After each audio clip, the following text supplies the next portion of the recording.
In the beginning there was nothing, a boundless, silent void, devoid of form and substance. It was a time before time itself, an emptiness beyond human comprehension. Yet, within this nothingness a spirit hovered. A divine presence, eternal and infinite, filled the void. This was the source of all creation, the wellspring of life and existence. This was the dawn of creation, a moment pregnant with possibility. The stage was set, the void awaited its transformation. The divine spirit, a beacon of pure energy and boundless love, was ready to breathe life into the universe. This is where our story begins, the story of creation. "Let there be light," commanded the divine voice. And in an instant, light exploded into existence. It pierced the darkness, pushing back the shadows. The void, once shrouded in obscurity, was now filled with brilliance. This was no ordinary light, but the pure, radiant energy of creation itself. With the arrival of light came the first distinction, the separation of light and darkness. This marked the beginning of time, the first cycle of existence. The divine named the light day and the darkness night. The first day of creation had come to an end.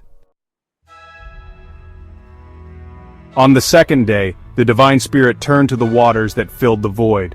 "Let there be a vault between the waters to separate water from water," came the command.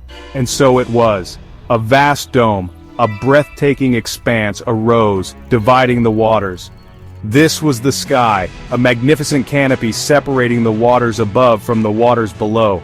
The sky stretched out in all its glory, a cerulean masterpiece painted across the canvas of creation. It was a symbol of hope, a promise of new beginnings. Below, the waters churned, awaiting their own transformation. The stage was set for the next act of creation. The third day witnessed the gathering of waters. "Let the waters under the heavens be gathered into one place, and let dry ground appear." The waters obeyed, receding to reveal the dry land.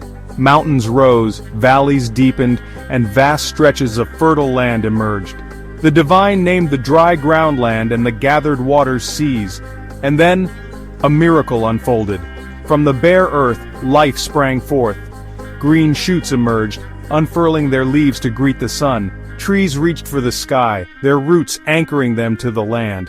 Flowers blossomed in a riot of colors, painting the landscape with vibrant hues. The world, once barren, was now teeming with life.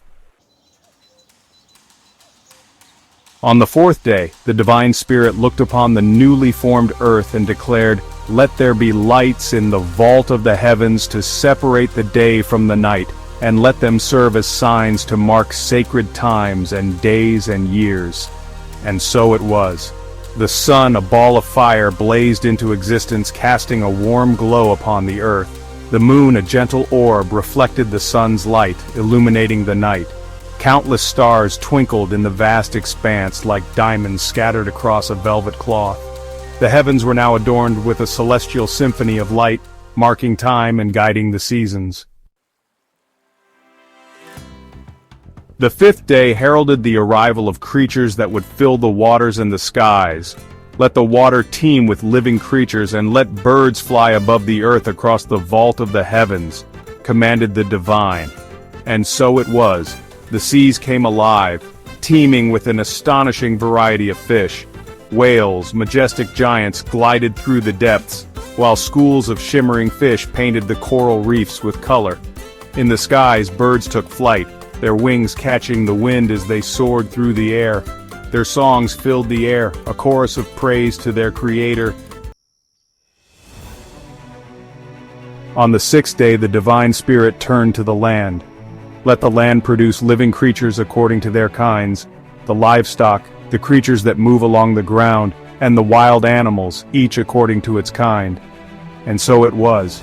The land was populated with a stunning array of creatures, from the smallest insects to the largest mammals, all moved with purpose and grace.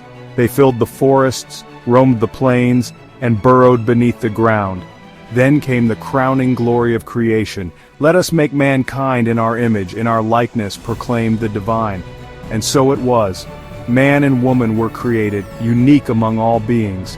They were imbued with the divine spark, endowed with the capacity to think, to feel, to love, and to rule over all creation.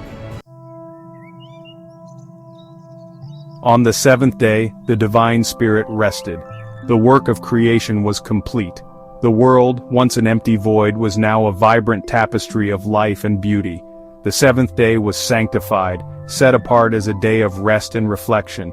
It was a day to marvel at the wonders of creation, to give thanks for the gift of life, and to rest in the presence of the divine. This rhythm of work and rest, established at the dawn of creation, would forever echo throughout time, a reminder of our place in the grand scheme of things.